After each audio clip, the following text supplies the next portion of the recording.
Good afternoon, everyone. I just want to thank you for remaining with us. I know sometimes events after lunch can be a little difficult, but I can assure you that this session would be one that you would have been glad that you skipped 20 minutes of sleep for. Before we begin, I will just pause to introduce our High Commissioner, Her Excellency Sherry Truss, High Commissioner to Canada, who will be moderating this session, and I'm sure she will have you wondering, not just wondering, but really anticipating the two gentlemen that are going to come to speak. So let's welcome Her Excellency Sherry Truss.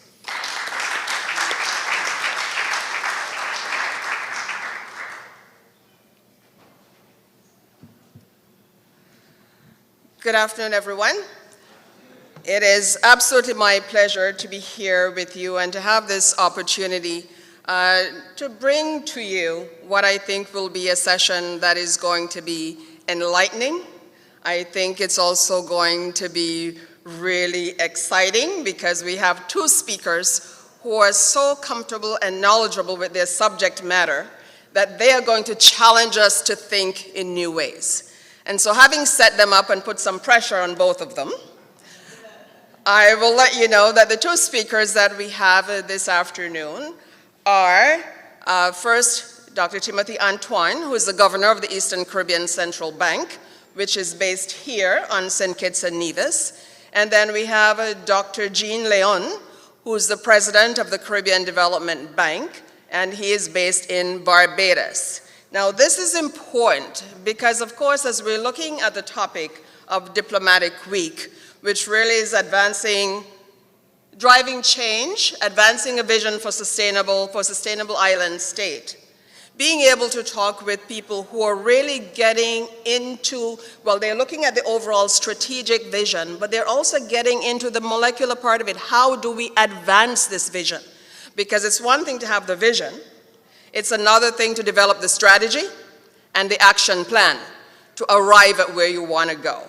And both of these men, in different ways and in some ways that are also very complementary, have been working on different aspects of this. We know that at this time, as some have said, we are living in an era of polycrises, whether it's a health crisis, a security crisis, economic crisis, humanitarian crisis, climate crisis. There are so many things that are happening. But for a small island developing state like St. Kitts and Nevis, which has a strong focus on a development agenda, how do we manage all of these things that are happening, so much of it external to us, but directly impacting on us? How do we manage all of this? And key to some of this is being able to work with and access financing. It's that issue that sometimes doesn't get talked about enough. And we thought if we were going to have a discussion that looked at a sustainable island state, then for us it would be integral and fundamental to have that discussion. So we're going to do this in this way, because each of these gentlemen comes with his own particular perspective. So we're going to start off with Dr. Antoine, who is our governor of the central bank. And he will come and he will speak to us about theaters of transformation for the Eastern Caribbean Currency Unit. Now, Dr. Antoine, let me tell you a little bit about him. Everybody here in St. Kitts and Nevis and throughout the Caribbean knows him, but some of you are external to the Caribbean. So let me tell you a little bit about him.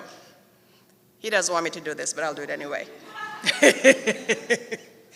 He's an economist and a development practitioner who was born in Grenada. He's the third governor of the Eastern Caribbean Central Bank. He holds a bachelor's in economics from the University of the West Indies and a master's in social policy and planning from LSE, the London School of Economics. He has had a distinguished career as a permanent secretary in the Ministry of Finance in the government of Grenada and various other professional positions that he has had. In 2016, he was the recipient of the Order of the Grenada Gold Award for Excellence. He also has an honorary doctorate in humane letters by St. George's University. And he's currently chairman of the Eastern Caribbean Home Mortgage Bank, among many other things, but I won't go into his whole CV. But join me in welcoming Dr. Antoine to the podium.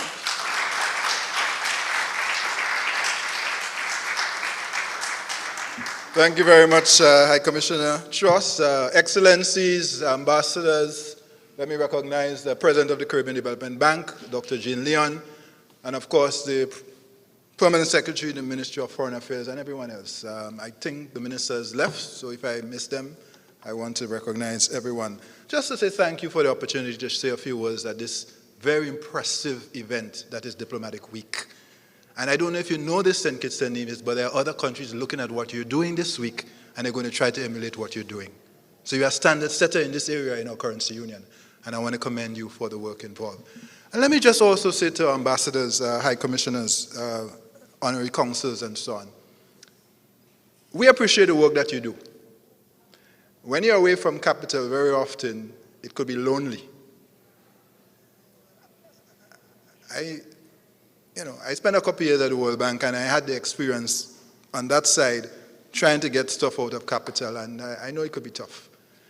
And you're working and without resources sometimes and so on. So I just want to commend you for what you're doing, with or without resources, to represent St. Kitts and Nevis and by extension, implication, our currency union. Say thank you very much. We appreciate what you do. Thank you.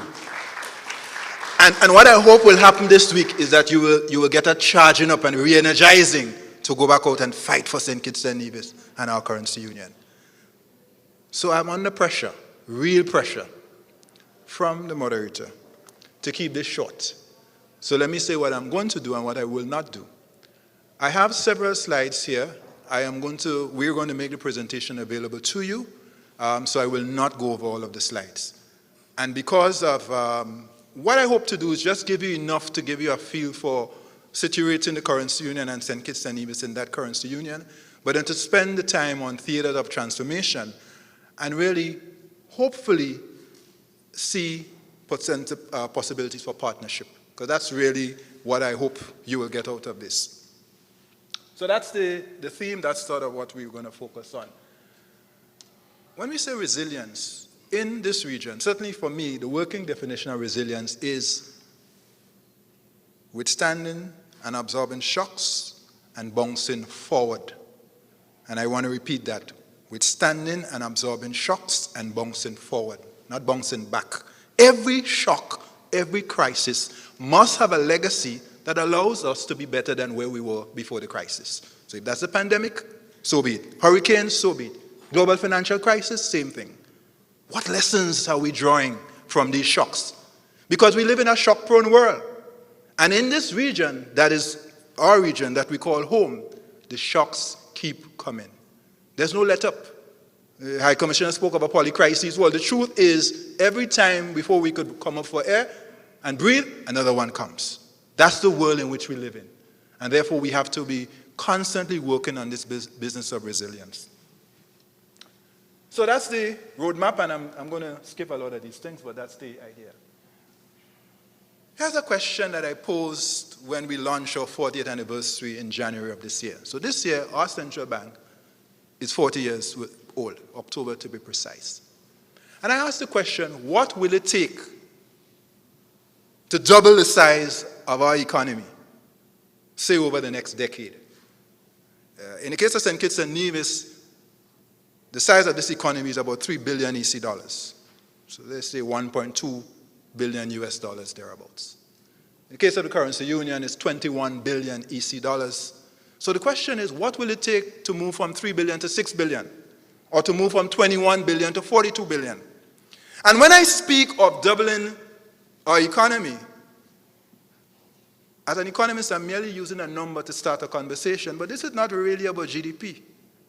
This is about the potential of this region. This is about how we give youth opportunity. This is about how we encourage and support active citizenship. When I see an unemployment number among youth of 50%, I am burdened. I am troubled.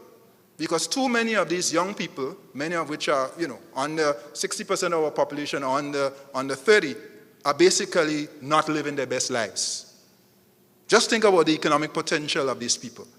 But put that aside, just think about the humanity or lack thereof of somebody who can't earn a living and has to depend on the state. And then, of course, I make the connection with the public finances and what we want is, or what we see, which is increasing dependence. We want to see instead increased self-reliance. So this is simply a number to start a conversation. This is not about economics. It's far more than that. So these are some key messages. The only thing I will share here on this slide is that with all of what's going on in the world, and you know this, so I'm going to move on, threats and opportunities abound. For us, what we see in St. Kitts and Nevis is essentially tourism, what will drive this economy for the next now and going forward. Tourism, food production, digitalization, and public infrastructure. And when I speak of public infrastructure, I'm speaking of things like roads, energy, and so on. So that gives you a sense of what is driving this economy and will continue to drive. I want to recognize the distinguished Minister of Foreign Affairs, Dr. Denzel Douglas, who has just walked into the room. Dr. Douglas,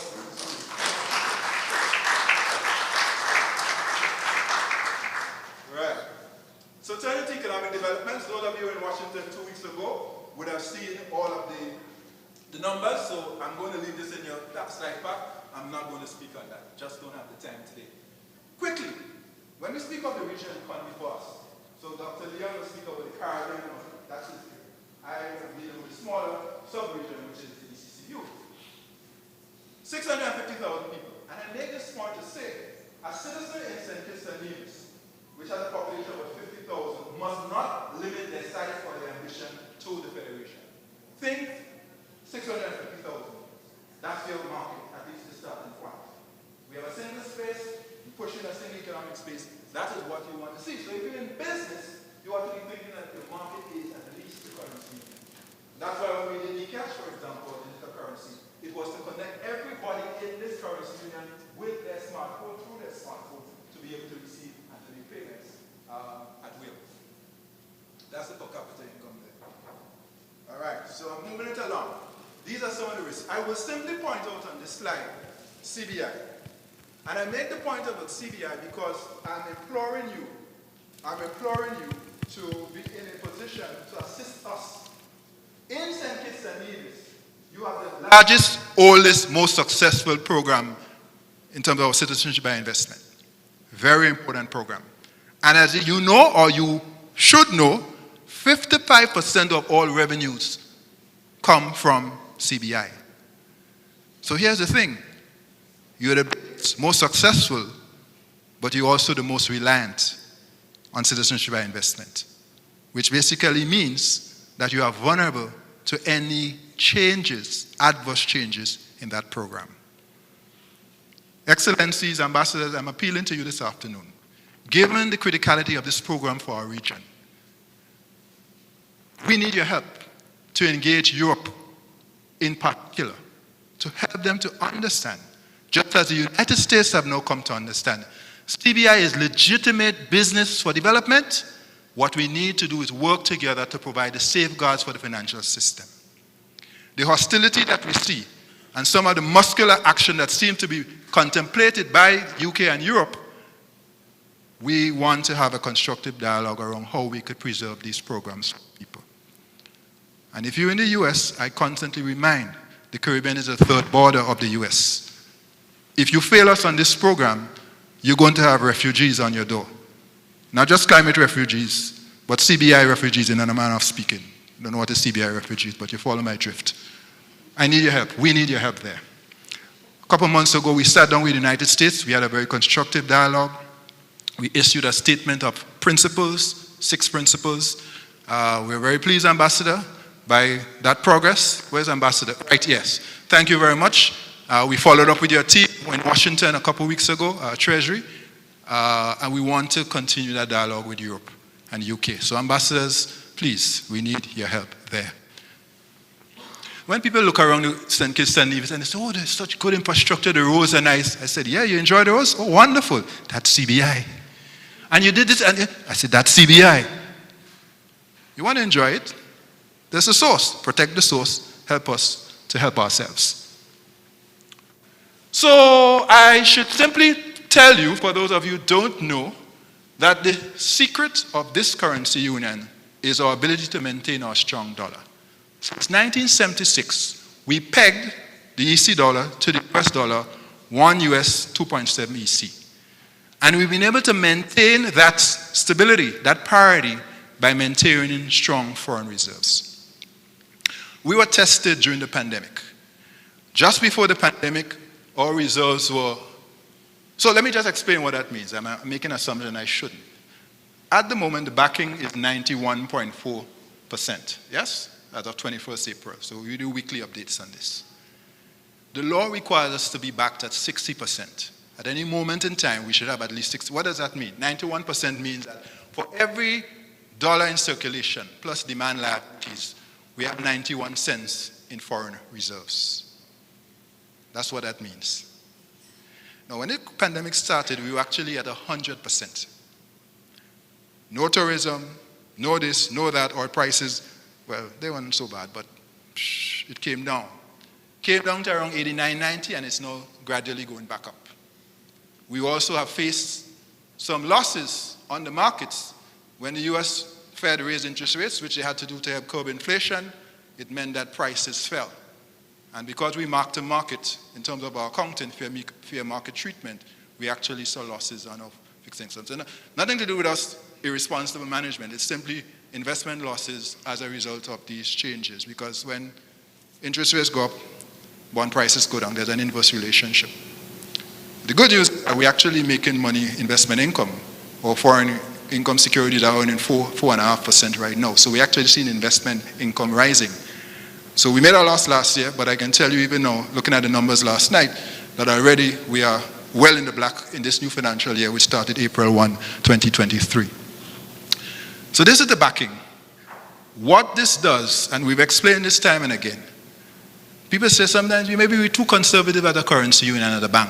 Why do you have to have so many reserves? The way we think about it, this is an insurance policy for the stability of our region. And we've been tested because it's a buffer. In times of shocks and crises, we have to be able to withstand and sustain. Even when there was no tourism, no money coming in, CBI went down during the pandemic and all of that, people could come and get any foreign exchange they wanted. They go to the bank would give you foreign exchange. If the bank didn't have it, they could come to the central bank. We had and we still have, and we could continue to have adequate foreign reserves. That's an explanation. The secret is that we don't over-lend to our governments. We discipline where that is concerned.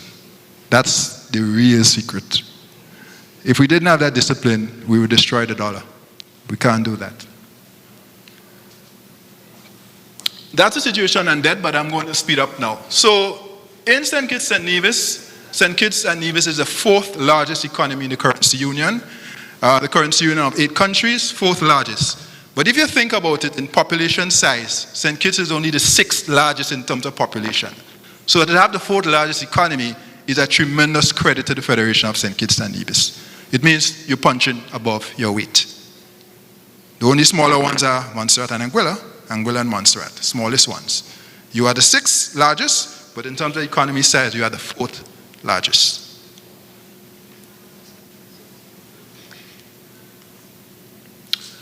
All right, so these are the growth numbers, but I'm going to skip that. Sorry, theaters of transformation.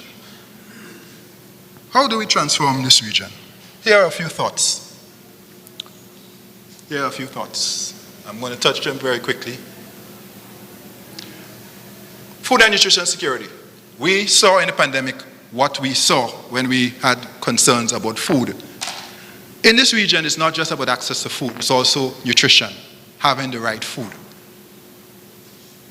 We have a situation with significant NCDs in the region, and a lot of it has to do with us not eating the right food. Ultra-processed foods are cheaper, but they're also ultimately more expensive when you think about the health outcomes. So as a region, we set this target to reduce our food import bill by 25% by 2025. This is an example of where we are going with that. And as I indicate, if we're going to really make a change and achieve that stretched goal, we have to tackle meat, grains, and fruits and vegetables. That's the top 3. That's half of the basket right there.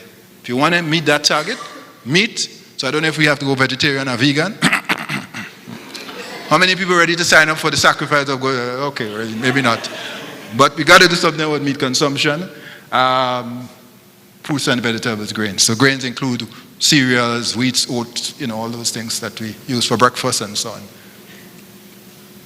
On renewables, look at St. Kitts and Nevis. Okay, I'm not showing it, but it's 5.8, just under 6% in terms of your share of renewables in your energy mix. You can see the currency union. So you're the second to last right now. What can you do? Well, there's a real exciting prospect of geothermal in Nevis. And the CDB is supporting that. The president of the CDB is here, and he may want to speak on that, but certainly it's something we believe is a huge potential game changer for the Federation and the currency union. And we strongly, strongly encourage the move in that direction. This is just on digital. St. Kitts is actually top when it comes to digital readiness scores in the currency union. But having said that, you have work to do. And as the Prime Minister would have announced earlier today, you are rolling out fiber optics, for example, now to health facilities, doctor's office, to be able to allow records, medical records to be digitized. That's so important for healthcare in our system. And this morning, in fact, as we speak, we have a 2-day conference going on at ECCB on sustainable healthcare in our region. Digital is a key part of enabling that sustainable healthcare system. I'm going to skip those. Managing time. On tourism, you could see the massive fallout in tourism. Yeah? St. Kitts and Nevis, just before the pandemic, had reached over 1 million cruise visitors in 2018, 2019. And then you see literally we fell off a cliff. Look at how those lines go down. 21, 21, 22. But then we're starting to ascend again. So you're starting to see the rise. And you're seeing also with receipts, tourism receipts. And clearly, the only thing that's stopping tourism now, the key thing is really air connectivity. We have other things to continue to improve with the product, but really and truly, the most binding constraint right now is air connectivity. And as we improve that, including intra-Caribbean activity, we're going to see further improvement in tourism. Because unlike the Caribbean, which intra-Caribbean accounts for 1/3 of all arrivals, in St. Kitts and Nevis is the second highest source of arrivals. So you got to fix we have to fix intra-Caribbean connectivity. And of course, the CDB has a role there. I won't say anything more on that. Debt, good news. You see what's happening with the debt. The debt is coming now in St. Kitts and Nevis. Obviously, with CBI flows being what they are, you're not borrowing as much. So in the pandemic, when many of our countries borrowed, St. Kitts and Nevis did not borrow because of CBI and the ability to draw down on certain flows. And so the target we have is 60%, and you could see St. Kitts was under, St. Kitts and Nevis is in the green here, went back over with COVID, 2020, and then you see you back down to around 60, and the trajectory should be that you kind of start to come down. Yeah? So you are one of the better performers in the currency union when it comes to debt. Right, so good, interesting stuff. It's in your video, it's in your pack. Oops. And I'm going to leave it there. Let me just say quickly now a little bit about the ECCB and where I think you could potentially play a role. So we organize our work in a strategic plan. These are the pillars of our plan. And I'm not going to go into them at this moment. Again, just so you know how the bank works. We are launching our credit bureau in the second quarter of this year. Any and every modern economy has a credit bureau. That's the ability for people to be able to price and assess risk, to be able to go and to negotiate capital, credit. We don't have that in the currency union. That's a missing piece in our credit ecosystem. We're fixing that this year with the launch of our credit bureau. 7 of the 8 countries have passed the legislation. We've already licensed a credit bureau operator, and that operator will roll out marketing in the course of this year. Deposit insurance, again, you would have heard with the collapse of SVB, for example, in the United States, there was all this call about deposit insurance and FDIC. And of course, in the US, the figure is 250,000. They're now considering raising deposit insurance, probably to maybe 500,000. We'll see what the final number is, but it's going to be raised, I'm sure, when they finish their analysis. In the currency union, which of course includes St. Kitts and Nevis, we do not have deposit insurance. We've got to fix that. We've essentially drafted a deposit insurance bill. and a framework, the pay box, the technical design, and we are planning to go to a monetary council with that proposal this year. On non-performing loans, and I didn't touch it, but I'll simply say, we are looking for investors who are willing to buy bad loans. We have a challenge with bad loans in our currency union. And the truth is, it's come up over time with all of the shocks we've had, whether it's a hurricane, whether it's a downturn, what have you. At the moment, whereas the benchmark for us in non-performing loans is 5%, we are at 12%. There's a slide in there which I didn't point to, but you'll see it when you get it. We want to bring that down. The way to do that is to clean up the balance sheet by having somebody buy bad loans from our financial institutions. So, ambassadors, if you know of investors interested in buying bad loans, we have some bad loans to sell in the currency union. If you want a number, that number is around $700 million US dollars. I'm quoting US to make it easy so you don't have to convert. I give you US, 700 million US. If you could find somebody willing to buy at least a portion of that, it will help us. Because what I will do essentially is to put that liquidity back into the banking system so they could make new loans and help create expansion in our economies. I'm going to skip the others just to keep moving. The partial credit guarantee we launched in 2020. This is a program aimed at helping small businesses. So here, guarantee 75% of small loans up to $750,000, and through a financial institution, startups, ongoing businesses can get help in terms of access to credit. Here I want to commend Taiwan. Where's Ambassador Lin? Is he still around? Ambassador, I want to commend Taiwan, who stepped up and committed $5 million US to assist and particularly to help women and small entrepreneurs who want. So we want to see our fishers and our farmers and our women and our creatives. We want to help them. That is what that product is for. And I want to thank you, Ambassador, for that and encourage others to join us because we want to build the pots. The pot right now is about 40 million EC dollars, 15 million US. We want to grow that pot to be able to do more. I mentioned our digital currency, and I'll leave that there for now because I want to wrap up and take questions. Bright Sparks, we do IT interns. Young people complain all the time, can't get a job, they tell me I don't have work experience. We bring them in and we give them work experience. Every year since 2017, we've brought in young men and women, 18, 19, just out of college, finish their levels, who are looking to do a career in IT, STEM, bring them to the central bank for 6 months, a year. I must admit we've kept some of them as we've hired them full time because they're so good and because we have needs. And because the pay is reasonably good, when you come out of school and you get a job at the central bank, you probably don't want to leave, right? Because relatively speaking, it's not bad. That's at the bottom end. At the top end, it's not good. Just want to let you know. And I have the numbers to prove it. SPY scholarships. So we support, every year we do 2 scholarships. I'm merely pointing these out, Excellencies, because I want to bring to your attention opportunities for partnership. You see these things, you say, I could personally make a contribution to 1 scholarship. Each scholarship is 7,500 US. I could help, or I could have a donor, a philanthropist who wants to help. Any of these programs would help. You could designate and you say, I want it for the currency union, I want it for acquisition and division. That's fine. Because in that SPICE program, my condition to the Caribbean Science Foundation is that there must be 2 nationals from the Eastern Caribbean Currency Union. One of the 8 countries. 2 from any one of the 8 countries. So they go on merit, but then it has to be, because we have to advance our youth. So I'm simply saying, you look at this, you might say, I could help with that. I know somebody who might be willing to put a program there. It's already designed, the governance is there, ECCB is reputable. I want to partner with you. We'll be happy to do that. There are more young people who we could help. I think I'm almost done.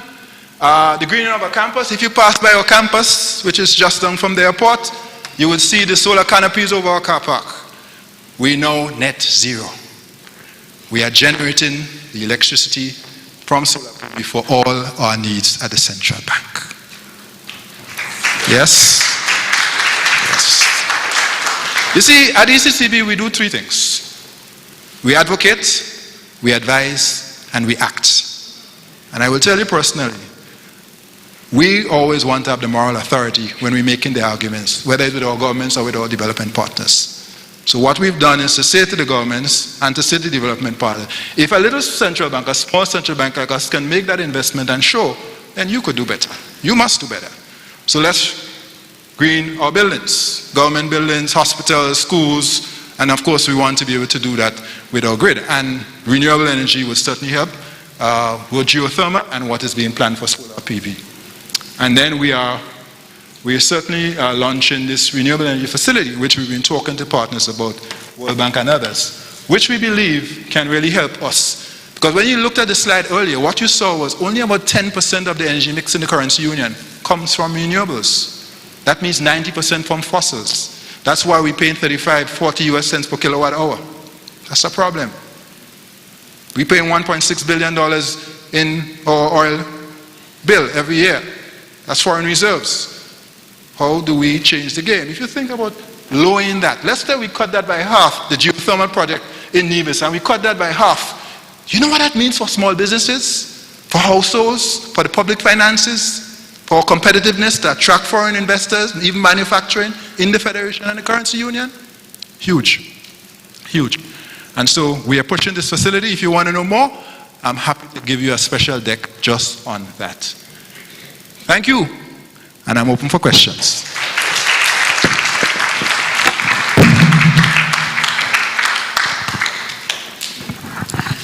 Well, thank you, Governor. Okay, did I overpromise or did he deliver? He delivered. So now we're open for questions, and I hope we have either a few questions from the floor or else offers of partnership, because that's also open. So anything from the floor?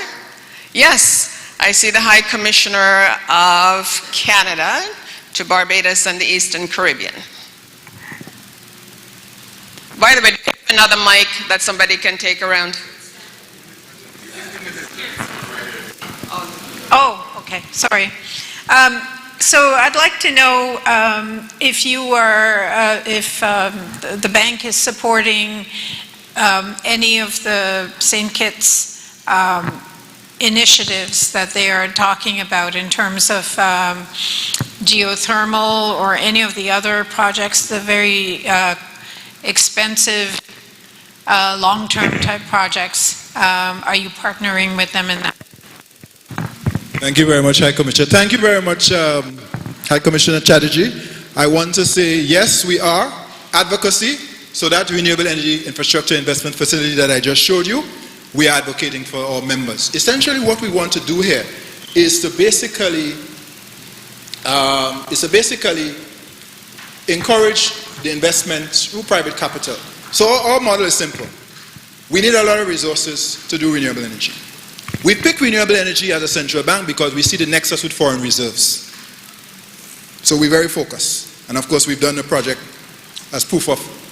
What we're saying here is that if we could use some climate finance, some resources from multilateral development banks, like a CDB, like a World Bank, like a IDB and others, other development partners, and our regional savings, we estimate Caribbean-wide we have at least $50 billion US dollars in savings.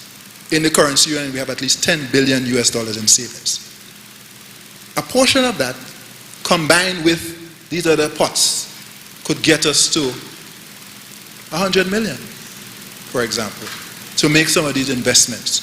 So we are advocating for St. Kitts and Nevis and our members, our 8 members, and we are also trying to generate through this project, this initiative.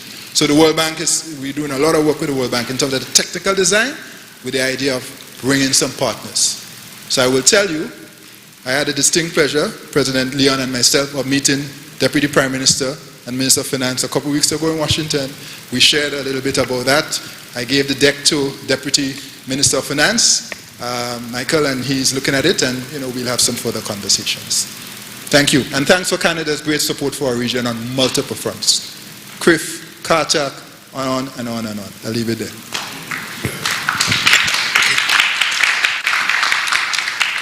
I have a question. My name is Al Vincent Hudson, Kitishan. Concerning your non-performing loans, do you have an aging report on those loans? That's the first part of my question. And do you have physical assets associated with those non-performing loans that potential buyers of those loans can have access to for probably future development? Yes, when are you leaving the Federation, sir? I'm here on a continuous basis. Okay, because I was saying we could take you on a tour of at least 6. So let me make this very granular. In St. Kitts and Nevis, there are 6 big tourism loans. If you look around unfinished projects, they are non-performing loans. So the sites are there. I can point you in the direction of a couple banks who may want to take you on a tour to engage. We need to finish those projects, get them open, get young people employed, bring foreign exchange and get revenue for the government, create, how do we double the economy? Get these projects finished. So a lot of them are 10 years old and even longer in terms of aging, and we do have the profile in terms of that. But here in St. Kitts and Nevis, I can tell you, you've seen NPLs at around 20%, 6 big loans account for half of that. And I won't call the names, but I think if you're local, you probably can figure out those names. Yeah. Thank you. Sure. Anyone else?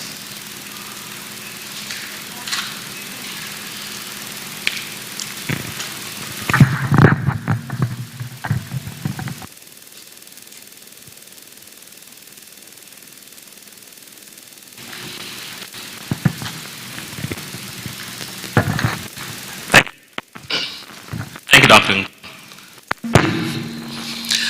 So my question, first I'm Alvin Sanchez. Is this better?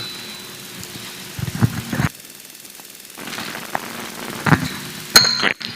So I'm the special envoy to the Prime Minister for Investment Development and International Business. So my clients are private, ultra-wealthy individuals. And as you said, clearly, there's always the question of the why.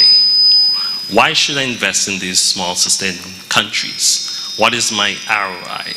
And I think that is something we tend to struggle with, because these private donors or private investors are always trying to understand the why behind of it.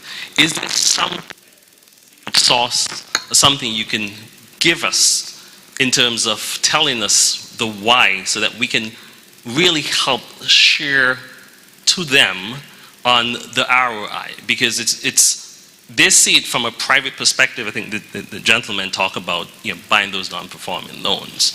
And when you're dealing with the high, ultra wealthy individuals, there's always a return of investment that they're trying to really get to.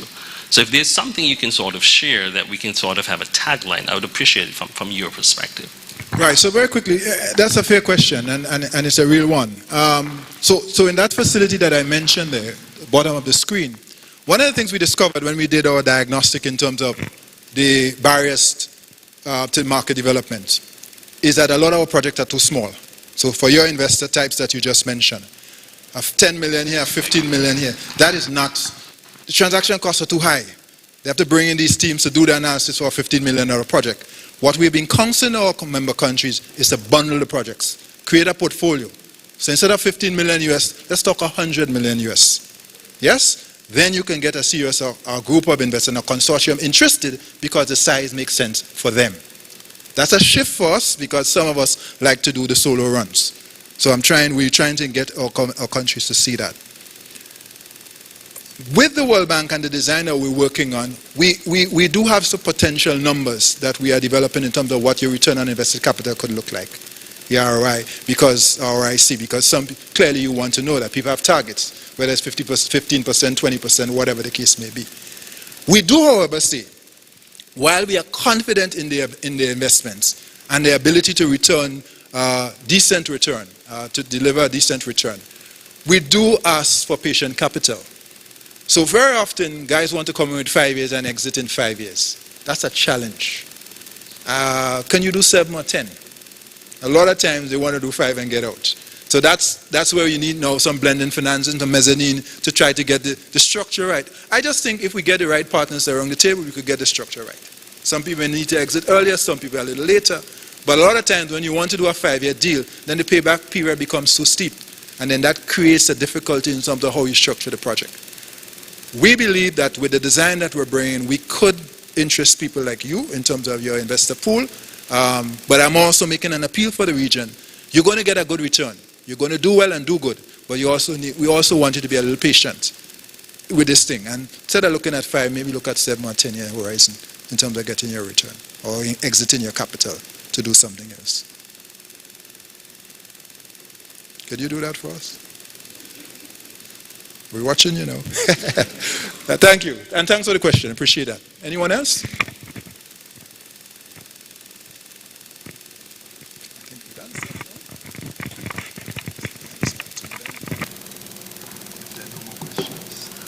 Well, there are probably more questions because I feel in the room that there are more questions. So here's what I'm going to propose. We're going to have a presentation now by Dr. Leon, and then Q&A for him. And then afterwards, if there are other questions for Dr. Antoine, we can combine those as well.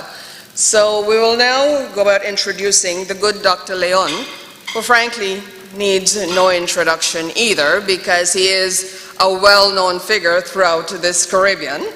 But even outside of the Caribbean, he's a known figure. Let me tell you a little bit about him and embarrass him a little bit. So Dr. Leon, Jean Leon, he's the 6th president of the Caribbean Development Bank. He has over 30 years of experience in economic development and has directed macroeconomic and financial policy support to government authorities in Africa, the Middle East, and Central Asia, as well as the Caribbean. He worked for many years with the International Monetary Fund, serving as mission chief for Tanzania, Zimbabwe, Nigeria, the Bahamas, and the Gulf states of Oman, Qatar, United Arab Emirates, as well as IMF senior resident representative in Jamaica and Nigeria. He has been working the world. Prior to his engagement with the IMF, Dr. Leon was an associate professor at the State University of New York at Old Westbury in the US. He has also served as director of research at the Central Bank of Barbados and country economist at the Caribbean Development Bank. So when he came in as president, it was a coming home. Welcome back, Dr. Leon. He will now speak to us about achieving sustainable development, and he will identify 3 key challenges on which he would like us to focus. Please welcome Dr. Leon.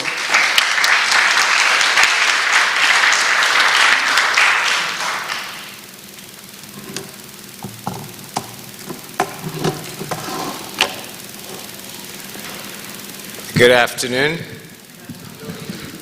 I know it's the grave shift hour after lunch, but I hope I'll be able to keep you without falling asleep. So the way I propose to do this is not to show you any slides. Because if I do, you're going to watch the slides and you will zone out. So I want your full attention. So protocols having been observed, let me just acknowledge Minister of Foreign Affairs and to say generally to all excellencies, consul representatives here, I'm very happy and pleased to be here to speak with you today. Maybe I can start by indicating, unlike my good friend, the governor, I believe if we are to talk about where we are today, it's too late. If we are to talk about where we are to be tomorrow, it's too late. See, because the nature of things, how it actually evolves, means we need to be planning for tomorrow many, many years before tomorrow arrives. And so while I think it is very helpful to do all the things that the governor has done, and I think I want to compliment what he has done, by stretching our imagination a little and ask the question, what do we need to do if we are to create a society that becomes the place of choice where people want to live happily, securely, in peace, earning sustainable livelihoods. And that, for me, is the ultimate goal of development. And so I say we can always call this the state of resilient prosperity. Why do I say resilient prosperity? Because it doesn't make any good achieving prosperity for 1 month, 1 year, 2 years, and then you crash. You haven't obtained resilient prosperity. You have to be able to sustain it. And so that's the first point we need to focus on. In the next 40, the next 50 years, where do we want ourselves to be? How do we define that state of resilient prosperity? So today, then, I want to focus on one, development strategies, and I'm going to talk generally. Small island developing states, of which we have maybe 1/2 of them. And in particular on one element of that, and that's the element I think that has the most potential for propelling development, but one which we choose to speak too little about, and that is the question of trade. And I specifically want to focus there because this is what brings all of us in the room together. It is not about being the High Commissioner, the Ambassador, the Council for a country. It is about the relationships between and among countries, and that can only be encapsulated by trade. So the issue that I think is most important is what is the nexus between development and trade? And if we can address that, then it puts it smack in your space as to how you can help. So that's where I want to focus today. International discourse has underscored the significance of global trade, in particular trade liberalization for growth and economic development. Of course, arguments I do not disagree with. However, I firmly believe that at this time, it cannot be business as usual, because business as usual has not served us as much as it ought to have served us. And it makes no sense keep talking about business as usual and hope for a miracle to change. And hence when I say we need to reflect and rethink some of the fundamental propositions, then that is what I want to put to you and want your discussion and feedback on. So I'm proposing that we need a new deal in international trade. A new deal in international trade if small island developing states and other developing countries are to achieve prosperity and sustainability. Seeds in the Caribbean owe their very existence to trade. Regrettably, over multiple centuries, the structures, terms, and conditions have changed, have ranged from we ourselves being the commodity traded to the post-colonial systems that went from no rules to regulations under which our small size and remoteness made it nearly impossible to compete. Those disadvantageous attributes, which are disregarded, I must say, by conventional economic theory, and which are now compounded by climate change-induced vulnerability and low resilience to extreme shocks, these are conspiring to relegate us to an existence characterized by unattained potential owing to multiple crises. That is how we are describing it, unattained potential owing to multiple crises. In fact, for seeds, the devastation of supply chain pressures from the COVID-19 pandemic and the inflationary impact of the Russia-Ukraine war are just the latest layers added to our development challenge. And I want you to reflect on this. With just 8 years left to achieve the Sustainable Development Goals, The shift needed in societies is urgent and significant. We will not get to 2030 by doing what we are doing today. It has to be urgent and it has to be significant. And significant is an understatement, seismic. If we don't do that, there's no way we get to 2030. And so the focus on people, on planet, and prosperity has never been more relevant than it is today. This meeting, therefore, allows us an opportunity to reimagine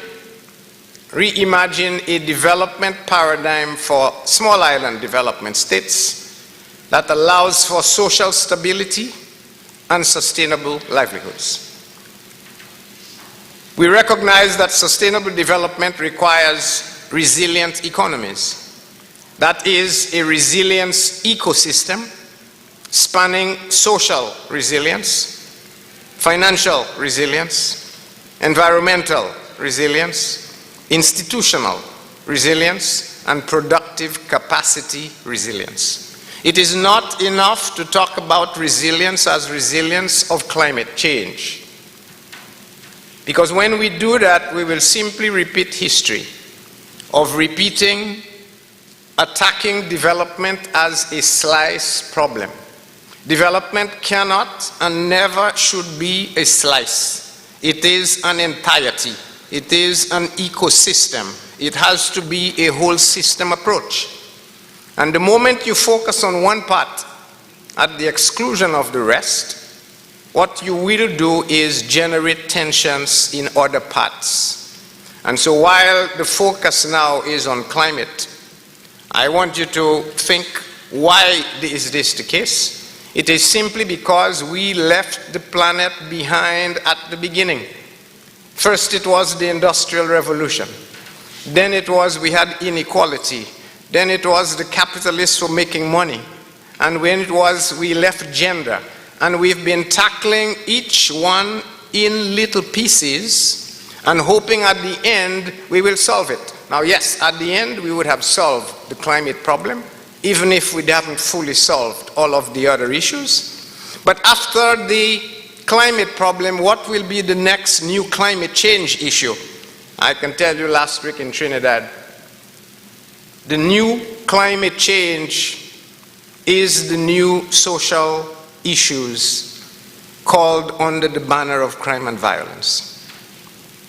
And if we don't wake up to that and start seeing it as an issue that is necessary to be tackled to generate development, then I can tell you in 20 years' time, if we were to come back here, our first thing will be to say we conquered the climate change issue, but we still have another development problem at hand. And so our perspective, and that which we have been pushing at the bank, is we believe, therefore, you can only achieve the ultimate goal of sustainable or resilient prosperity if you integrate the three fundamental frameworks that exist in the international architecture. The debt sustainability framework that underpins everything the IMF does. Quality investment and growth nexus that underpins what the World Bank basically does. And resilience building, that is essentially what the UN is trying to do. And you integrate those in a manner that ensures internal system coherence. And the easiest way to think about this is internal system coherence means if you design the system as a circle, then you have a definition of what a circle is, and that circle has attributes which become the dynamics of motion of the circle. It will roll smoothly. If you decide to pick on one part of that circle and grow it, it will look like you're having growth, but what you will do is you will distort the circle. It no longer will be a circle, it may become an ellipse. The dynamics of motion of that circle would now be changed, and changed radically, such that when the ellipse tips over, it's going to stall. Because no longer can it flow like a circle flows. And so while you need internal coherence at any one point in time, what you need is to be able to ensure consistency of that definition temporally over time. That is the only way we can generate development in my mind. And so for the Caribbean and seeds in general, I think we can say the first condition to get us out of where we are is we need to be ready to help ourselves. That's the first part of the equation. We need to be ready to help ourselves. Second, once we know how we need to help ourselves, we need to equally reach out to others to ask for assistance where we do not have the means to help ourselves. So it's a combined effort that will get us there. And so I want to identify three things that I think I am calling pivotal handicaps that must be addressed if we are to have competitors that are not disadvantaged by the current trade development nexus that exists. And the three things I want to talk about, I'll tell you them and break them down.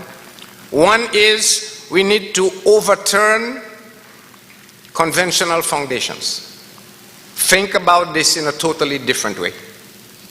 Because we've already agreed, doing what we've done before in exactly the same way is not going to generate new results. So we need to think about what are the conventions that we need to change, and I will give you three of those. The second thing we need to focus on, I think, is connectivity. Connectivity is like the glue that holds the planets.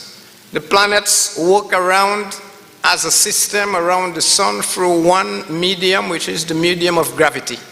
That's the glue that holds them together. I think in our space, in development, in multiple country settings, what holds us together is connectivity. And so we need to address connectivity. And the third thing we need to address is, in modern economies, you cannot do anything if you do not have access to financing. And not just any financing. It is to have access to adequate and affordable financing. And if we can solve those three aspects, or these challenges that I talk about, then I think we give ourselves a good chance of reaching this state of resilient prosperity that we talk about. So, on to the first issue of overturning conventional foundations. Let us start by acknowledging that development implies the attainment of, we said, sustainable, resilient prosperity for citizens. This requires a holistic systems approach to development, and by extension, we said building a resilient ecosystem. It implies, therefore, reimagining the existing framework of designing policies to influence factors that increase economic activity to a framework of designing policies to improve internal resilience capacity. Let me break this down. Where we are today, we say we want development, but we equate development with some measure of GNP, output, activity. So much so that when our economies grow, we say we are developing, but we all know this is not true. So why should we fool ourselves to keep this as a fabric of our imagination? When I say overturning conventional foundations, this is the first one we need to address. Because the policies that we are undertaking are policies that are designed to increase GDP, to increase GNI. But if the next leg, which is GNI to development, is not a one-for-one, then how can we say we are looking to develop by targeting GNI when GNI is not equivalent to development? So let's put a pause on that, and I want to take you back to where we started. we are saying that the only way you can have sustainability, something that remains flat or growing, is if, using the definition of the governor, if when you are faced with a shock, you can bounce back. Now, I use bounce back same way he's using it, but he uses a different term, forward. Because when you are down, you need to bounce back to first a point where you were before the event, and then subsequently after that. So bouncing back has an entire length that it can go, but we can measure it as having two components. First to where you were before, and then the subsequent amount. So we are using the same terminology, but different words. So if to be able to remain sustainable, you need to have resilience, then the only way we can talk about development is if we say development is determined by our resilience capacity. In other words, the ability to recover, the ability to continue to grow after you have a shock is the most important thing we should be thinking about. And that means it includes two components that are missing in GNI. One, it doesn't talk about our vulnerabilities. And after we have a shock, there's no longer a vulnerability. Vulnerability is a probability, it's a susceptibility. Once the shock hits you, it no longer is a probability, it's an event, it's an occurring idea. And so now the question is, what damage did it do? Magnitude, intensity, and how long does it take you to recover? First, recover where you were, and second, recover beyond that. So if you do not have capacity, then it means when you have no way of managing shocks. And notice I've not bothered to talk about GDP, because in a sense it doesn't tell me anything. And that's the problem that we face. We have all grown, we are all middle income, and now that we are middle income, what does the world tell us? You are now too rich, you don't need assistance, or you have graduated, but yet we know the vulnerability exists. We know after we've been hit, we are crushed. We know it takes us years before we can actually get back to where we were.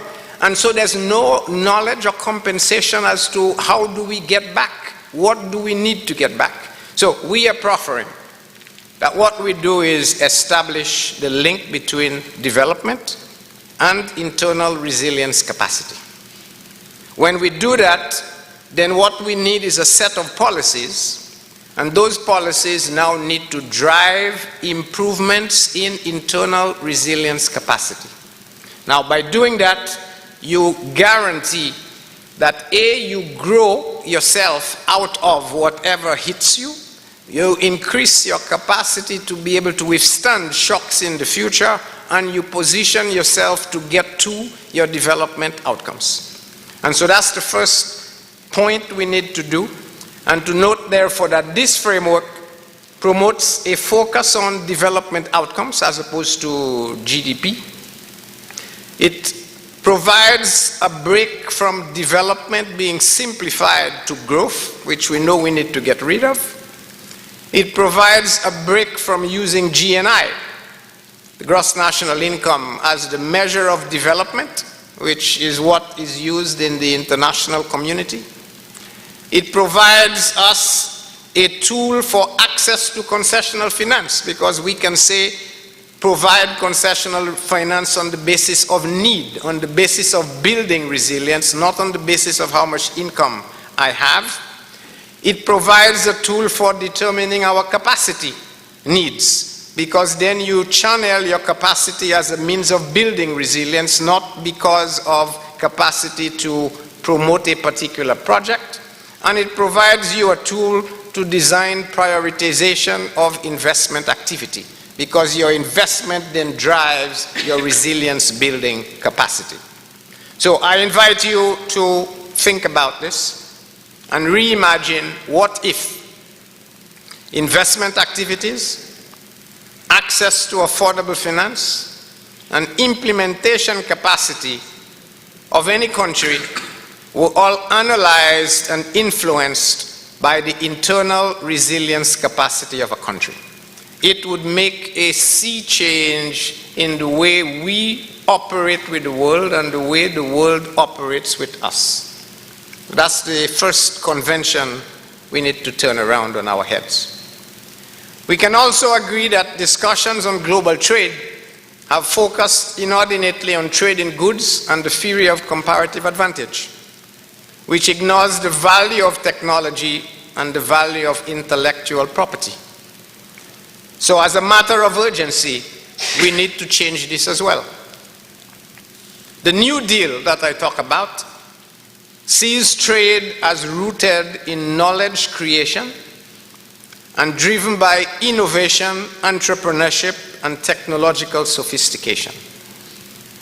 This we have labeled industrialization of knowledge. And that is the flip side or the modern day equivalent of what Sir Arthur Lewis called industrialization of labor. That industrialization of labor that generated development and became the model for the world, we are saying ought to be industrialization of knowledge, where that knowledge creation is a process from the accumulation of knowledge to discovery of that knowledge accumulated to the strategic transformation of that discovery of knowledge to allow us to be able to solve the problems that we have in the development space. And so through this industrialization of knowledge, we can transform information into knowledge for the creation of intellectual assets. When underpinned with technology, these intellectual assets have the potential to create a competitive and comparative advantage that in conventional theory, growth theory, would be impossible due to our small size and limited natural resources. We all moan we are small. We all moan we don't have resources, and therefore we cannot compete. That is true. But what if we remove the shackles of trade in goods and embrace trade in intellectual assets? Then all of a sudden we are not as small as we think we are. Because I challenge every time I make that point, I challenge anyone in the room to name me one university, one part of this planet where the Caribbean people have gone to study and have not been able to walk toe to toe with the best and the brightest of any nation on earth. There isn't one. So we have that capacity. We have that capacity, and we can enlarge our footprint if we reverse the story or focus of trade on goods to focus on intellectual assets, where we are not saying only sell intellectual assets, make intellectual assets the foundation of our trade. Then we level that playing field because we do not have any comparative disadvantage with anybody else. So in short, industrializing knowledge provides a means by which small and medium economies can create products, can create markets and industries that can drive agility while promoting economic diversification. So what will this require? It will require establishing a governance framework that allows developing economies to compete internationally in knowledge-based industries. In the Caribbean and other regions, intellectual property frameworks must evolve into more balanced, coherent, relevant, and responsive structures to be fit for purpose in the global environment. We must institute greater provisions under our patent laws to address both economic and humanitarian needs. Correspondingly, international trade arrangements should ensure rightful remuneration for intellectual assets and artistic works from the international market. So that's creating a totally separate space that the region can play ball in. Third, partnerships. We need a different type of partnership between private and public sectors, a partnership for prosperity and profits. By this, we mean a partnership for development aimed at reducing policy uncertainty, which is the question the gentleman asked out there. That is why investors shy away. They don't have policy certainty, or at least there's too much policy uncertainty. Advocating transparency and enhancing implementation capacity through the project cycle, complete project cycle, origination through design, through execution and evaluation. And what this will do is it will forge mission-oriented activities, galvanize complementarities, and build trust for joint prosperity between the public and the private sectors. So to recap, therefore, the three things we need to change. One, development by increasing internal resilience capacity. Trade rooted in knowledge creation and driven by innovation. And partnerships between the public and the private sectors. So let me run quickly through the next two items, connectivity and access to finance. Connectivity is key to increasing trade footprints, allowing greater access to markets for monetizing goods and services. And what I will do in the interest of time is I will share this presentation so you'll have a chance to read the whole, but to make a note that connectivity has three parts that we need to focus on. There's physical connectivity, which is land, air, road, and the integrated port infrastructure that works with it. Second is digital connectivity that will facilitate everything that we are talking about in the physical space. And the third is in terms of cultural connectivity. And cultural connectivity in our particular case in the region means now making use of our unique cultures that provide distinctive output and unforgettable experiences through art, literature, and music. And key to developing cultural connectivity for us is communication capacity. And that's the need to invest in promoting and sustaining cultural assets and multi-language capacity to leverage the unlimited boundaries provided by physical and digital technology. And third, in terms of access to financing, let me make one point that we do not have adequate capital, whether it is at the bank or elsewhere, to meet the needs of the region. I think of it as the $1 trillion problem that has $1,000 to solve it. And so part of what we need to do is to widen our capital base. And there are three things here that I want to bring to your attention as members of the international community. The first is support for the idea that some of the SDRs, the special drawing rights, that are not being used by advanced countries can be deployed through multilateral development banks like ours as a means of providing for the development finance that we need. And that is ongoing work in progress at a political level that we would want your support on. And the thing to keep in mind here is the simple point that while we are talking in the climate space of the $100 billion pledge that is still not yet coming through, if you were to deploy 25 to 40 billion of SDRs from the IMF through the MDBs, the principle of leverage would mean that you can get that 100 billion from just deploying 30 to 40 billion. And so that's the magic of SDR leverage when it is deployed through multilateral development banks. Sitting at the IMF, there is no leverage. It is one SDR for $1 investment. Invested through our MDBs $1 of capital becomes $3 to $4 of investment.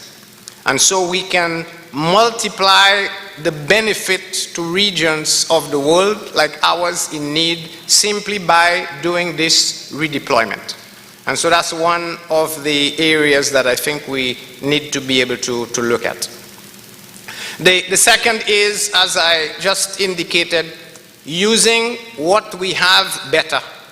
And if we rethink the issue of not using GNI alone as the means of allocating overseas development assistance, but use resilience capacity, we can get again more investment done than we would under the mechanism of GNI alone, and therefore provide greater use for all of our countries. And that means, therefore, we need to have stronger elaboration. And I say stronger collaboration because there are three parts to this equation that needs to hold at all points in time. We've talked about the private sector doing more and helping the cause. We can talk about the MDBs, banks like ours doing more and helping the cause. But we need our shareholders to play their part.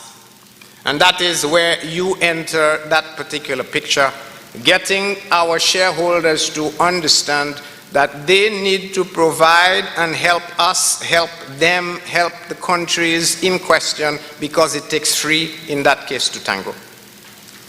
So I want to end by saying that very few systems which originated in the 16th century remain beneficial today. We must therefore redirect our collective ingenuity to establishing alternatives that relocate seeds from the peripheral positioning that has constrained our economic development for the last 500 years. So a new deal in international trade can propel the growth and development of seeds.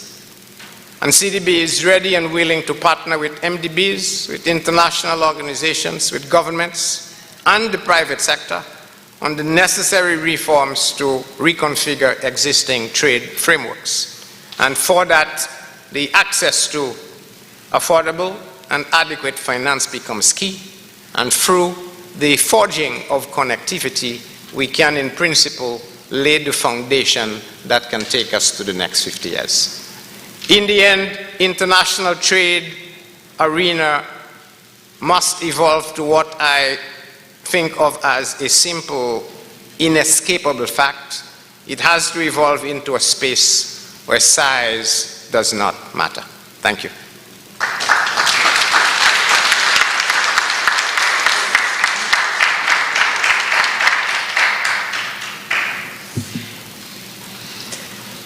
Thank you, President Leon. And herein comes the second thing that I promised you, that we would be challenged to reimagine and rethink what we thought we knew about development, about trade, and he has done exactly that. So now that he has put these new ideas out there into the ether for us to consider, do we have any questions, any comments, any additional suggestions, anything from the floor that any of you would like to raise at this point? And let me also say that if you have additional questions for Dr. Antoine, please feel free to do that as well.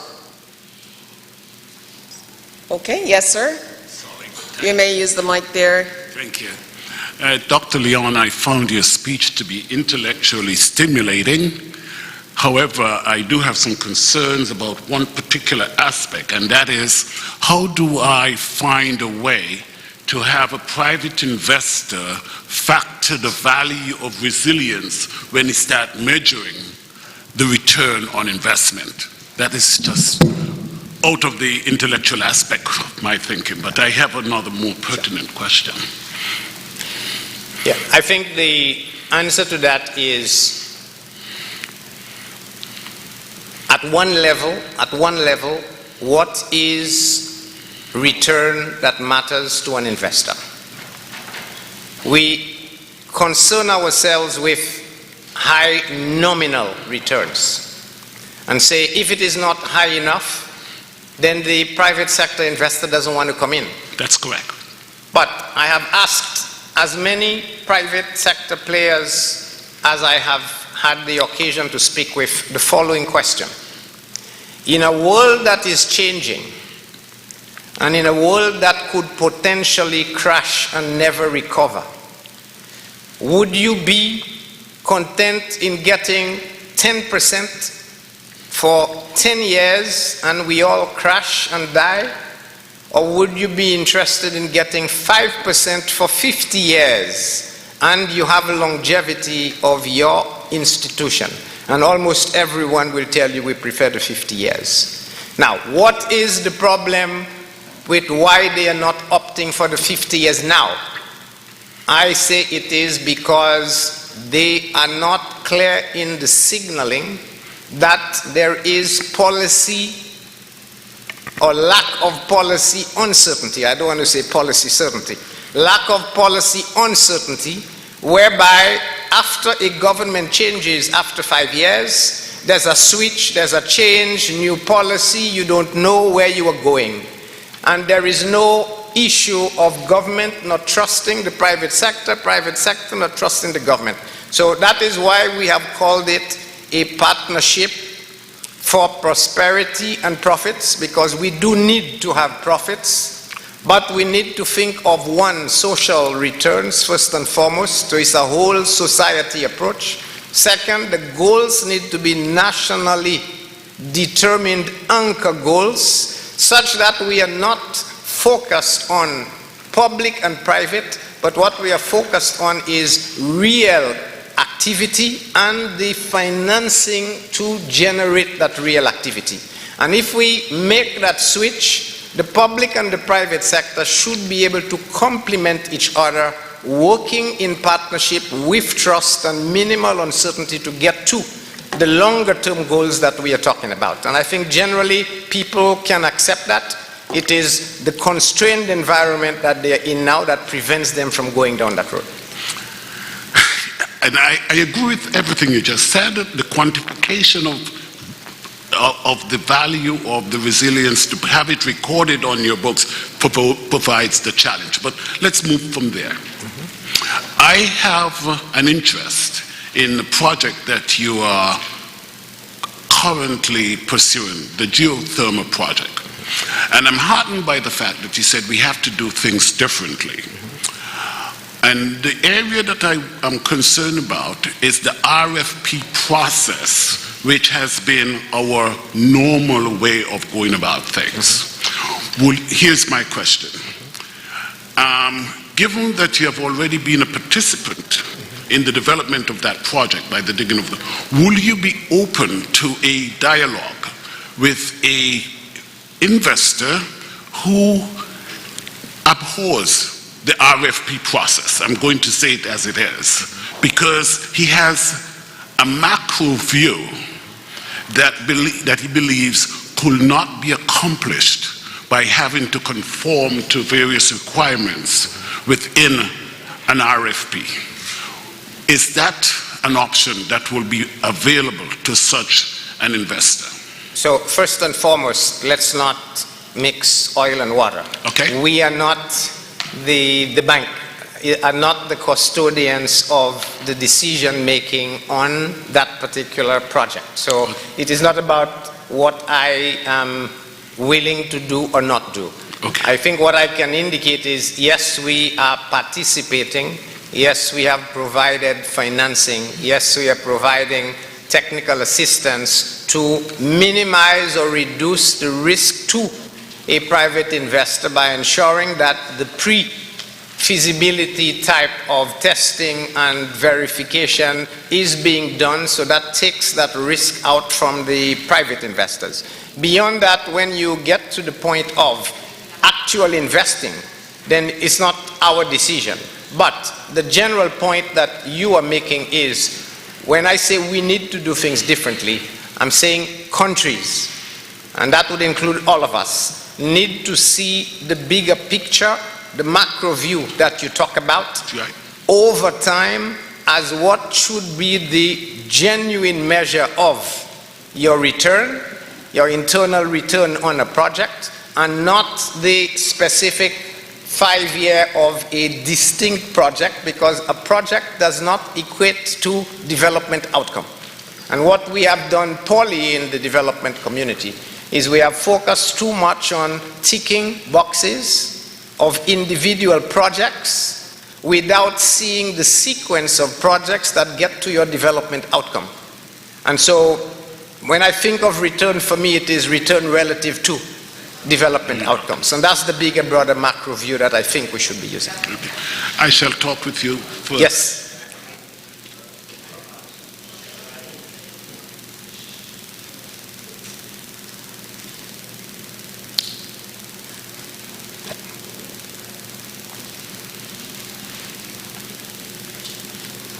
Thank you for your presentation. It was riveting and really stimulating, and it challenges, as you said, us to change the way we think.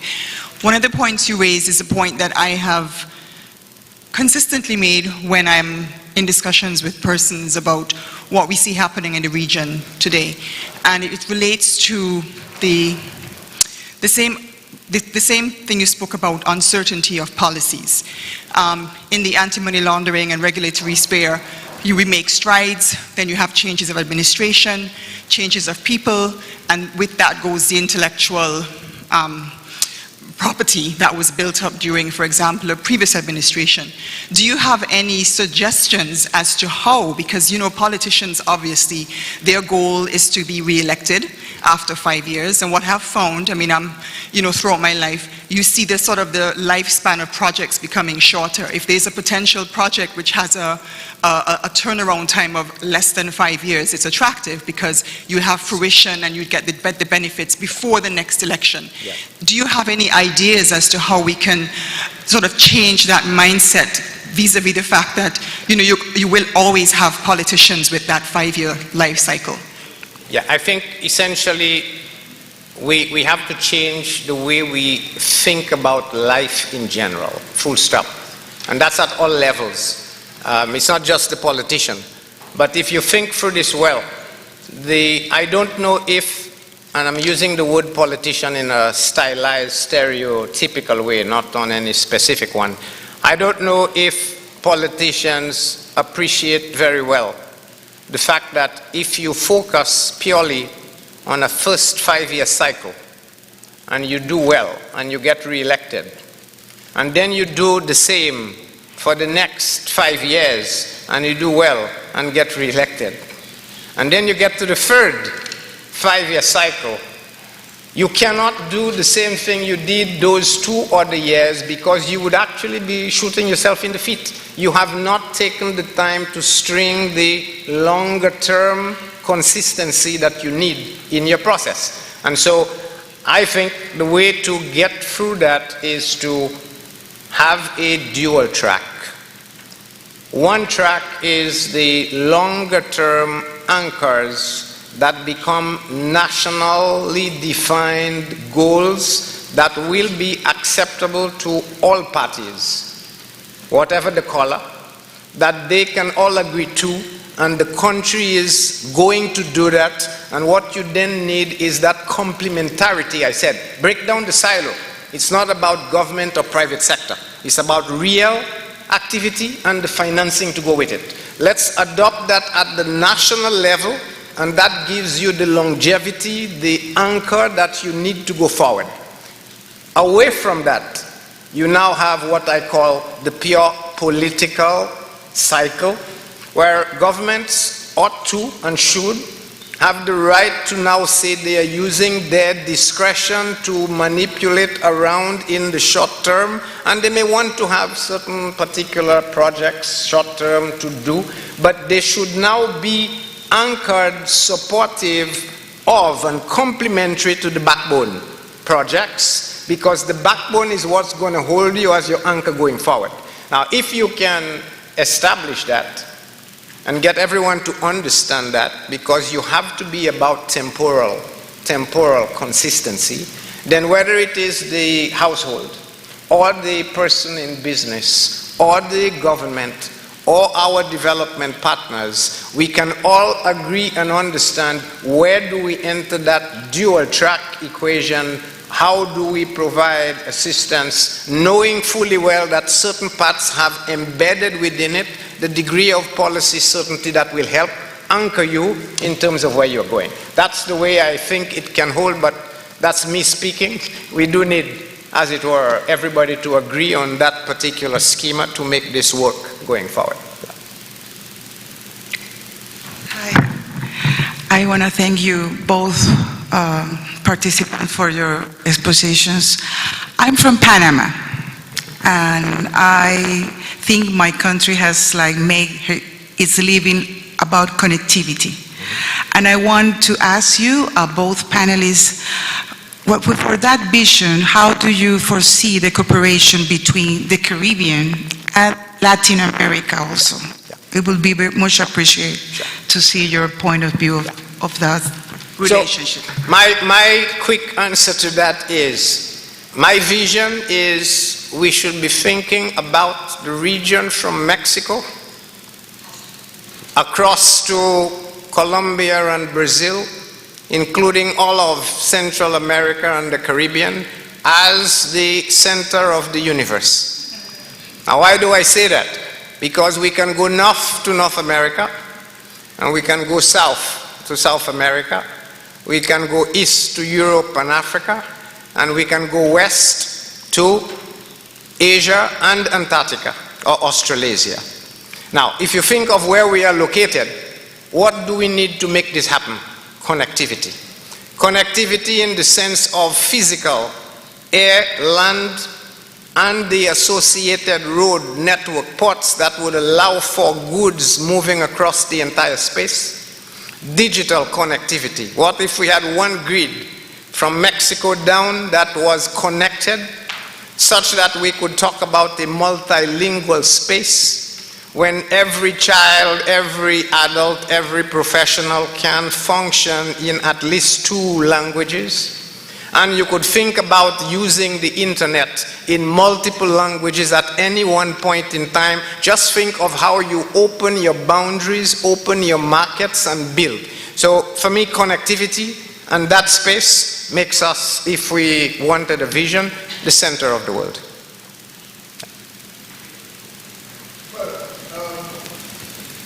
Not much that I agree with President Leon there. Just to say, connectivity is issue. Given us the Panama Canal, through which so much of global trade happens, we need connectivity.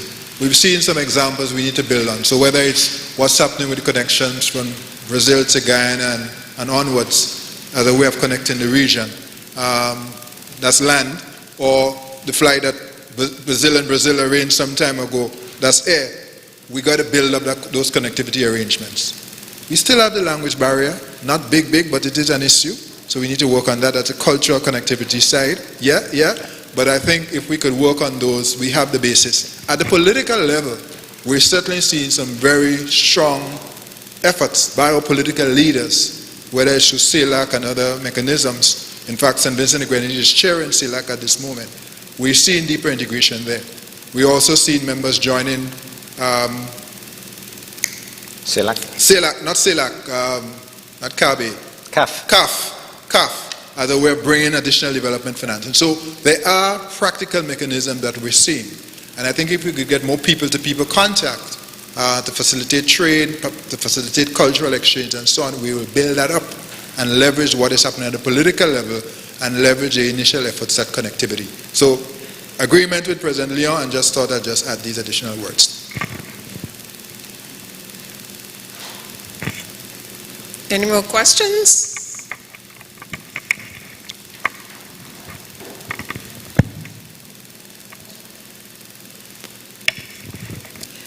Good day, gentlemen. I just want to thank you for your brilliant, absolutely brilliant presentations. My name is Nerys Dockery. I am St. Kitts and Nevis's permanent representative to the United Nations. As you are aware, this is the year for all of the discussions on FFD. You know that we are having a ministerial on FFD coming up in September that everyone is preparing for. We would have just completed the ECOSOC high-level forum on financing for development. Now, for us ambassadors who are at the UN, many of us can't claim to have any a real deep expertise in finance or economics. Our job is to use our convening power to get our delegations here, so the people in the room, the experts in finance, the ministries of finance are sitting there, as well as to bring people together to further these types of discussions. But whenever I am in any forum that is discussing FFD, what you're hearing from the developing world is a lot of frustration. Years and years and years and years of advocacy, years and years and years of showing even the IFIs that the doctrine that they have been peddling for so many decades since their establishment is fundamentally flawed, and with knowledge that it is fundamentally flawed, because in their capitals, their economy isn't driven on the same principles that they propagate, or the same doctrine that they propagate in the developing world. So my question is twofold. Within the G77 and China, firstly, there was a call in the last ministerial for the developing countries, the G77 and China, to come together in a ministerial prior to September in order to articulate a position when it comes to what exactly do we wish to see happen. What are the solutions that we think that we have that we can now really put front and center on the table? The other question I have is that, in my view, when I listen to many different experts like yourself from multilateral development banks that are regionally based, we have the answers to our problems. We seem to have the solutions. I mean, everything that you said was just brilliant. Isn't there, after years of begging, essentially, to get a seat around the table and constantly being frustrated, do you think that the moment has come for us to create our own table? Are there any Germanys among us that can finance that project in terms of the Global South coming together and really being able to just apply all of this brilliance that we have, all of the solutions that we have to just solving our problems? Is there not enough wealth in the Global South? That's just a question as we think towards the future and future generations. And as a younger ambassador among all, these are things that I think about. Let me offer two comments. One of the things we did last year, we went to New York, we went to DC, we went to Geneva, we went to Brussels to speak with the Caribbean ambassadors in those cities to do, in a sense, part of what you were saying. We recognize that we cannot all be experts, but we should forge advocacy links whereby we can meet, we can share, we can hear what issues are on your mind and help you be stronger advocates for us in your various areas. And that's something we intend to, as the bank, we intend to continue doing, because I think it's a useful way of bridging that state of knowledge that we talk about. So that's one, it's an advocacy issue. The second point you raise, is there not adequate resources in the South to have a Southern caucus that says we don't need the North? I think there might be, but I would caution trying to solve the problem by becoming more fragmented, because fragmentation never solves a problem that is global. It's the flip side of trying to solve $1 trillion problem with $1,000. You don't solve a global problem, and because we are so interconnected, by then saying I'm going to solve a piece of the South and it will fix the rest, it won't. It might fix part of the South, but it won't fix the global problem. So we need to focus more on how do we build bridges, and large part of that will be advocacy, which is really your work as diplomats. How do we bring people together? How do we build partnerships? How do we advance? And the trick to that, I think, is what I said at the beginning. We are ready to do what we can for ourselves. We should do that. But we should not be fooled into thinking we can do everything by ourselves. We need to equally know how to seek assistance in things we cannot necessarily do or do as well by ourselves. And it is by doing the two things together, I think we have a better chance of overcoming together a global problem that we have, as opposed to thinking of it as a small slice problem. We fix one, but we create another one. So we do need to do this, and I know everybody is impatient. I am impatient. But if we allow that to be our undoing by not recognizing the benefit of communal, almost partnership, we will in fact not be creating the basis, the foundation for going forward.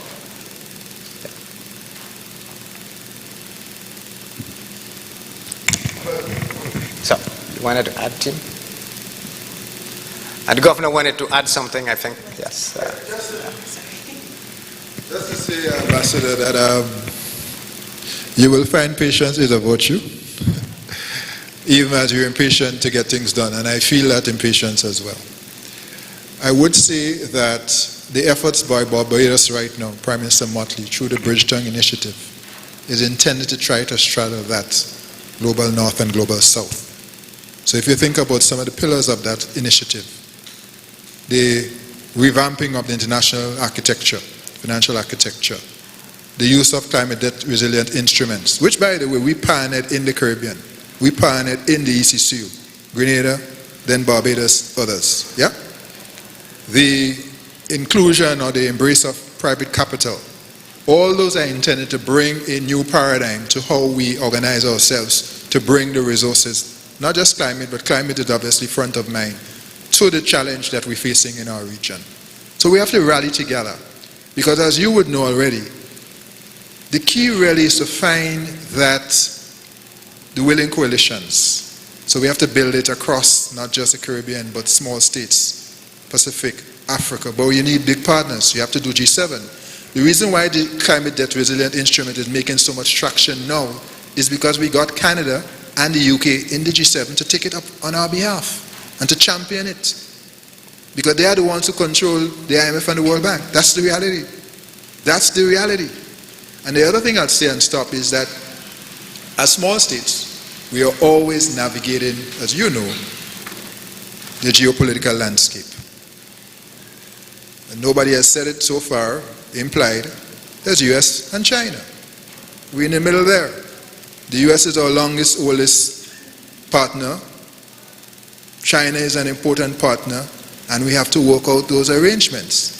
Some of our countries, Taiwan is a key partner. In St. Kitts and Nevis, Taiwan is a very important partner. You have to straddle all of those relations. And so it gets tricky because we have to find a way. All we are trying to do, and I say this all the time, is to find a way to make a living in this global village that is not particularly kind to small states like ours. So a lot of it is diplomacy as well, but finding the right coalitions to advance our cause. And sometimes finding common cause with unlikely partners without compromising on our values. And that may mean sometimes working with unconventional partners without giving up, rejecting, or alienating ourselves from our traditional partners. And that's a skill in and of itself. And that's where you as a diplomat will get tested. Finally, to say we are ready to support you. We have done support through advocacy, through working groups. On occasion, I've been invited to share at some of those events, virtually and otherwise. In other words, we're behind you, we're part of your team. So draw on us, we give you whatever we can to support how you represent us at the UN and elsewhere.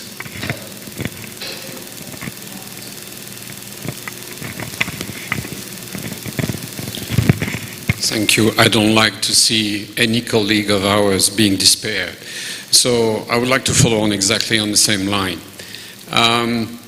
Revamping the world financial system seems to be very much a story for 2023. We have the prospect of COP28. We have now the prospect of a new financial pact in Paris in June. We have the Bridgestone initiative. Put in a nutshell, the voices from the Caribbean are very well heard in Europe, and in France especially. Hypothesis, I would like to have your opinion, is there a political momentum? Not just decades of pledge, and that is true, but something happening right now. And I have a second question, which has nothing to do with the first one. Where do you see the CDB in 10 years? Not changing places, of course. I'll tell you where I want to see the CDB. And I said this to IDB President Goldfund 2 weeks ago in Trinidad. He said the IDB is and should be the hemisphere's main development bank. I said, hold on. I see the IDB and the CDB be the main development bank. So for me, where does CDB end? When CDB is at the point where it can serve any need for any member state, for any of its needs, financial, technical assistance, policy advice, that they do not need to think twice about whether they should approach CDB when they have a need, that is where the bank needs to be. Will I get there in 10 years? Maybe a tall order. 20 years? I don't know, but I can tell you this is our North Star. This is where we are going. That if tomorrow Jamaica were to say they want a $2 billion project, I should have no qualms in saying we can handle that.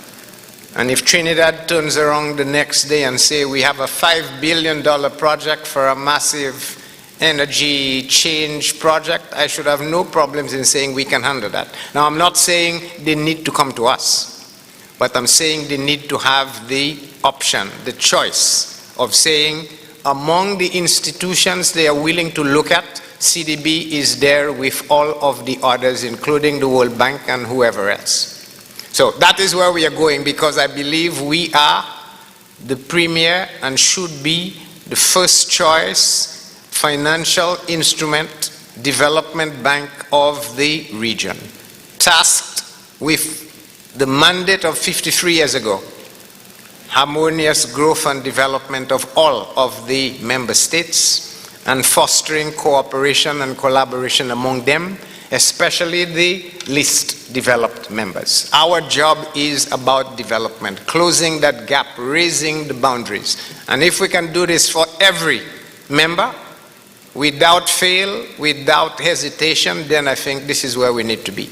And on the political question, I am not a politician. I don't read the room as well as you do, because you have more day-to-day leanings with the governments of the day.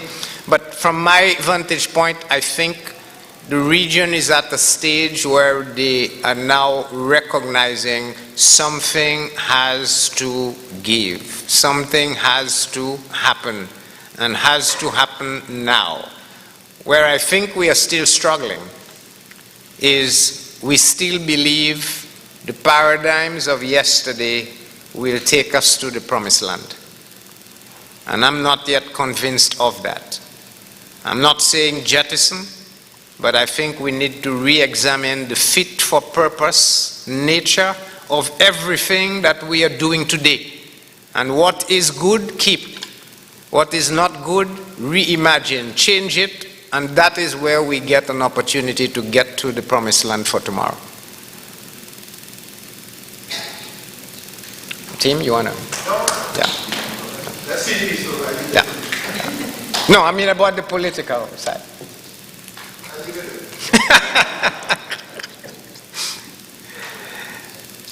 Very good. I don't see any other hands, Ambassador.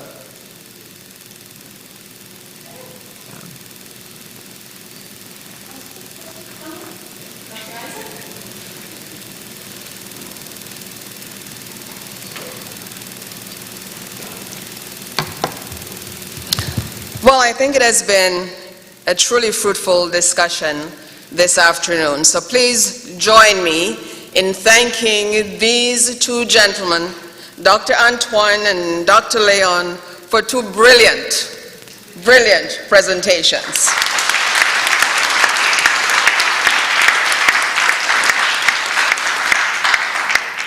I think all of us would agree that their presentations this afternoon complemented beautifully what the Honorable Prime Minister and the Foreign Minister articulated at the opening session this morning in terms of a vision statement and policy approaches for a sustainable island state. Dr. Antoine, I think his treatment of theaters of transformation in many ways laid out a really practical roadmap for moving forward to attaining that vision that the Prime Minister spoke about. And you laid out specific areas that we could work on, and also gave us all indications of areas in which we could work to help advance this vision. And so we all took notes. I took a whole lot of notes. So thank you for that. Really appreciate it. Dr. Leon's analysis with regard to conventional foundations, connectivity, and access to adequate and affordable financing, I think incentivizes us all to reimagine what we think about development and what he calls, and I'm now going to use, resilient prosperity for St. Kitts and Nevis. And not just St. Kitts and Nevis, but the wider Caribbean. But today we're thinking about St. Kitts and Nevis and what we can do for Kittitians and Nevisians to continue to survive and thrive and move forward in a way that we would like to see as we continue forward into this 21st century. I'm very pleased that during the Q&A session, we actually had a moment to reference, thank you Dr. Antoine, the Bridgetown Initiative, because I think this is going to be very important for us as we go forward.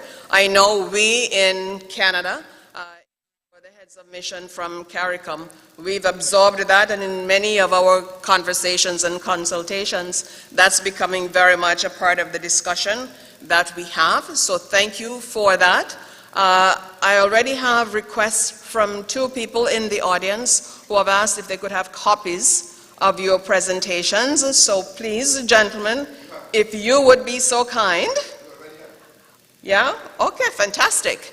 And fantastic. So Foreign Affairs already has the presentations in hand, and we will be sharing those with the participants. And I'm going to close out by saying, you know, you said something, Dr. Antoine, about your own motto at ECCB. And I think for us as diplomats, it's also useful, that AAA approach. Advocacy, advice, action. Advocate, advise, and act. And I think that for us is something that we can take going forward from here. And Dr. Leon, your brilliant treatise, I'm sure we're going to be studying for the next 10 years because it was really good. You could see you were a professor. Both of you actually have been professors, and that comes across very clearly. So thank you very much all, and thank you for staying, and everybody stayed wide awake, which means that after lunch, to be able to accomplish that, you had to have been good, and you were good. So thanks again. Beyond?